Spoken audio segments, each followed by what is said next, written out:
The next update for Warframe will drop on the 5th of March and will be the mainline update. This means huge changes and fixes are coming, most of which I have covered via the previous Last Week in Warframe episode that you can watch by clicking the card on screen. Now, DE has released a second part to the developer workshop about the upcoming mainline update, this time covering specific changes to damage, armor, operator arcanes, and AoE weapons. Explosive weapons will no longer receive the previously covered damage increase of 20% and instead will remain with their current damage values. Any area of effect weapon will receive a 20% range increase and a 90% radial damage falloff. Thus, your AoE shots will deal 10% of the weapon's damage at the outer rim. Area of effect weapons that don't have self-damage will, as of the update, receive the stagger effect if the player is within the blast radius. The area of effect weapons that will receive the stagger effect are the Kuva Chakur, Opticore, Opticore Vandal, Batacore, Simulor, Cyanoid Simulor, Ferox, Astilla, Shadu, Kuva Seer, Cyanex, Staticore, Pox, Tombfinger, the Grand Mu Prism, and the Exard Scaffold. Now, DE shared. Several players brought up the history of the Toncore, and we want to make sure we ship this change in a place that's conservative in its starting point from a balance perspective. The complete removal of self-damage does change the pace of destruction with some of the game's most powerful weapons, so we want to make sure that we can iterate upwardly instead of releasing a bonanza of explosions with no other choices. Status.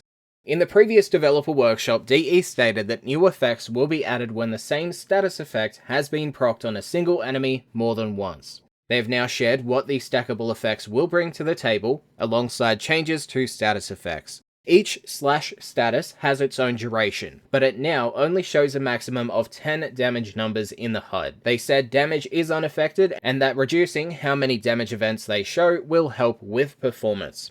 /status effects will also last for 6 seconds. Repeat single target impact status effects will escalate the efficacy of the impact status. Presumably this means the enemy would enter worse stagger states. Now, the post did launch with the information that multiple impact procs would lead to the enemy ragdolling, but after player response, again, they have come out and removed ragdoll from the impact proc. The first Puncture status effect has an enemy deal 30% less damage, with subsequent Puncture status effects adding plus 5% weakening, leading up to a 75% cap. Each Puncture status will also have a duration of 6 seconds. The first Cold status effect will deal a 25% slow, and then subsequent Cold status effects will deal plus 5% slow, for a total slow of 70% at 10 procs. They also added that each cold status has a duration of 6 seconds. The heat status effect has seen no changes as it was recently updated. Each toxin status has its own duration, and just like with Slash, the HUD will show 10 numbers and the base duration of the effect is 6 seconds. The AoE electric damage that is a part of the electric status effect can now reoccur while the target is still under the stun animation of another electric status effect. Multiple blocks of blast grants the blast status effect to all enemies in radius. The blast status reduces enemy accuracy by 30% with subsequent blast status effects adding plus 5% in accuracy for a total accuracy reduction of 75% at 10 stacks. Each blast status has a 6-second duration. The first corrosive status effect strips 26% of armor, with subsequent corrosive status effects stripping 6% more armor, leading to an 80% armor removal. Each corrosive status effect will last 8 seconds. DE noted that corrosive was the only status with infinite duration and 100% efficacy toward a defensive stat. This was necessary to some based on how armor scaled before. We feel our rebalancing efforts need a differently behaving corrosive to balance out all status overall. The first radiation status effect has an enemy deal 100% damage to allies, with subsequent radiation status effects adding plus 50% damage, leading up to the cap of 550% damage. Each radiation status effect has a duration of 12 seconds.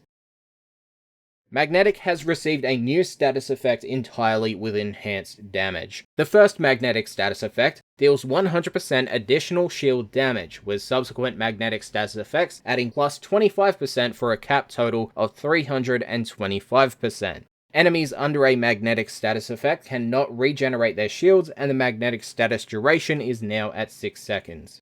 Viral will now have a new status effect as well, once again with enhanced damage. The first viral status effect deals 100% additional health damage, with subsequent viral status effects adding plus 25% for a cap total of 325. DE commented that before, Viral would have halved a target's health pool and simply refresh the duration. Now it deals 2 times the damage to health and can scale up to 4.5 times damage on repeat status effects. Lastly for gas, the base duration of the gas status effect will last for 6 seconds.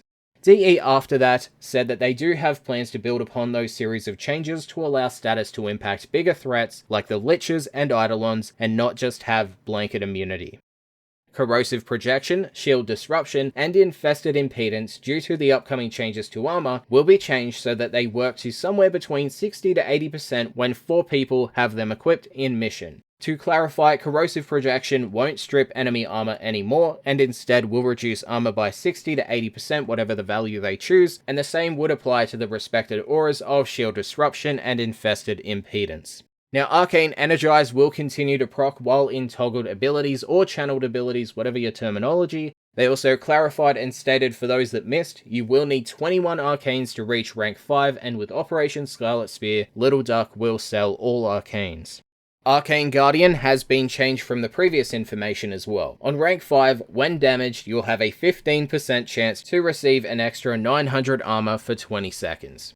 Numerous Warframes will also receive armor buffs due to the changes, with Arcanes kickstarting a review of Warframe armor. Ash will go to 100, Ash Prime to 175, Banshee to 100, Banshee Prime to 125, Baruch to 175, Ember to 125, Ember Prime to 150, Equinox to 125, Equinox Prime to 150, Gara to 150, Gauss to 175, Harrow to 175, Hydroid to 225, Hydroid Prime to 275, Inaros to 225, Ivara to 100, Ivara Prime to 125, Limbo to 100, Limbo Prime to 125, Loki to 100, Loki Prime to 125, Mag to 100, Mag Prime to 125, Mesa 100, Mesa Prime 125, Mirage 100, Mirage Prime 175, Necros 100, Necros Prime 125, Nezha 190, Nova 100, Nova Prime 125, Nyx 100, Nyx Prime 125, Oberon 175, Octavia 150, Revenant 125, Rhino 225, Titania 100, Trinity 100, Trinity Prime 125, Valbin 150, Valbin Prime 200, Volt 100, Volt Prime 125, Wisp 175, Zephyr 100, and lastly Zephyr Prime will go from 75 armor to 125.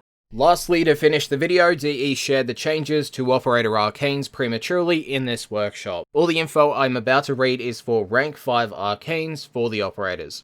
Magus Accelerant on Void Blast. You'll reduce enemy resistance to heat damage by 65%. Magus Anomaly on Transference in. Enemies within 30 meters are pulled towards the Warframe. Magus Cadence. On Void Dash, you'll have a 100% chance for a 90% speed increase for 12 seconds. Magus Cloud on Void Mode. You'll receive a 300% Void Dash radius increase for 6 seconds. Magus Destruct. On Void Blast, you will reduce enemy resistance to puncture damage for 65 seconds. Magus Drive. On Transference in, you increase K-Drive speed by 150% for 30 seconds. Magus Elevate. On Transference in, you have a 95% chance to restore 300 health to your Warframe. Magus Firewall on Void Mode will generate Void Particles every 1 second up to 6 particles, with each granting 12.5% damage reduction for 60 seconds, and taking damage will consume a particle.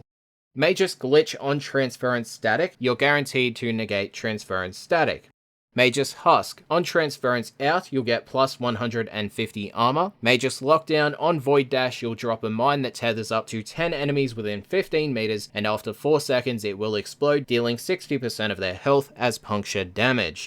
Magus Melt. On Void Dash, you'll increase heat damage in operator mode by 20% for 15 seconds, stacking up to 7 times. Magus Nourish. On Transference out, will restore 35 health to the Warframe. Magus Overload. On Void Blast, you'll stun robotic enemies for 3 seconds, which then discharges electricity damage, dealing 80% of their max health to anyone within 25 meters. Magus Repair on Void Mode will heal Warframes within 30 meters by 25% health. Magus Replenish on Void Dash, you'll be guaranteed to heal 30% health. Magus Revert on Void Dash, if used again within 3 seconds, will return the operator to their original position at no energy cost and will restore 60 health. This will have a 3-second cooldown. Magus Vigor on Transference Out will give you 300 health. Now the mainline update once again will release tomorrow as of this video's release, aka the 5th of March. Thank you for watching, and I'll see you guys next time.